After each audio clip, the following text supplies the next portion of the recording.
কথা বলতে বলতে আসতেছিল, আসলে আমার বাইকের সাথে ধাক্কা লাগছে। লাগার পরবর্তীতে সে আমাকে ডিরেক্টলি বলছে, এই বাসটা তুই উল্টা গেলে কেন?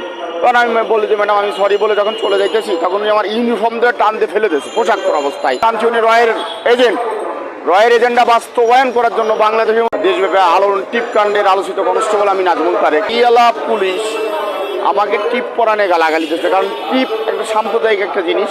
মনে পড়ে ভাইয়েরা, মনে পড়ে সেই টিপ কাণ্ডের কথা, হয়তো ভুলে গেছেন না, কিন্তু যারা অবিচারের বা অন্যায়ভাবে চাকরিচ্যুত হয়েছে, অন্যায়ভাবে যাদেরকে চাকরিচ্যুত করা হয়েছে, যারা বিবেকবান মানুষ, তারা অবশ্যই আবার ফিরে আসবে। আমার প্রিয় ভাইটার কথা দেখলেন, এবার শুনলেন, মাথায় পতাকা নেগে তিনি বুঝাতে চেয়েছিলেন সেই সময়ের কথা। টিপকাণ্ডে একটা মহিলার সাথে তিনি অসাবধানতা বশত বা না জেনে ধাক্কা খাওয়ার পরে দেখা যায় তিনি পড়ে যায়, তাকে গালিগালাজ করে, তারপরেও তিনি ভদ্রের সাথে কথা বলে। দোষটা ছিল সেই মেয়েরই, কিন্তু তারপরেও সে পুলিশকে চাকরিচ্যুত হতে হলো। কোথাও বিচার দেওয়া সেই পুলিশ জায়গা পায়নি। কার কাছে বিচার চাইবে? যার কাছে বিচার চাইবে এমন একটা অবস্থা ছিল, ঊর্ধ্বতন কর্মকর্তাদের নির্দেশে তাকে চাকরিচ্যুত করা হয়েছিল। তিনি ভালো মানুষ, তার ঊর্ধ্বতন কর্মকর্তারা তাকে বলেছিলেন যে আপনি ভালো মানুষ, কিন্তু আপনাকে চাকরিচ্যুত করতে উপরে নির্দেশই করা হলো।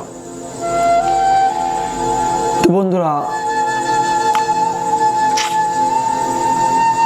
বিগত সরকারের আমল অনেক পুলিশ ভাইরা চাকরিচ্যুত হয়েছে, অনেকে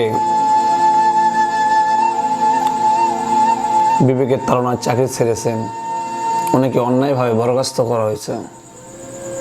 সেই পুলিশ ভাইদেরকে একটা সুযোগ দেওয়া উচিত, কেননা তাদেরও পরিবার আছে। যখন একটা পুলিশ সদস্য বা একটা চাকরিজীবী চাকরি হারায়, তার পরিবারে অনেক দুর্দশা নেমে আসে, যা নিজেকে কল্পনা করলে বোঝা যায়। আমি একটা চাকরি করি বা আপনি একটা চাকরি করেন, মাসে যে বেতন পান, সেই বেতন দিয়ে আপনার পরিবার খরচ চালায়। সেই রুজিটা যদি হঠাৎ করে কমে যায়,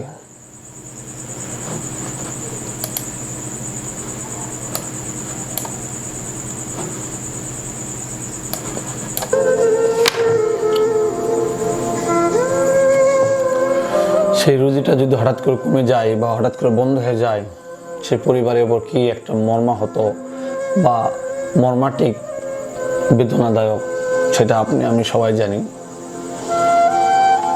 তাই প্রিয় ভাইরা, আমাদের সবারই তো পরিবার আছে। পরিবার, আমরা ছেলে মানুষ, আমাদের উপর নির্ভরশীল করে অনেক পরিবার, ফ্যামিলি, অনেক মানুষ। তা আমাদের উচিত সৎভাবে থাকা, দেশকে প্রতি ভাবা, দেশকে এগিয়ে নিয়ে যাওয়া।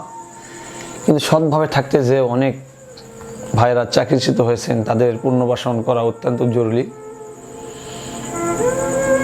তো যাই হোক, যদি আমার কথা ভালো লাগে, আমার সঙ্গে থাকবেন, আমাকে সাপোর্ট দেবেন। সবাইকে ধন্যবাদ। আসসালামু আলাইকুম।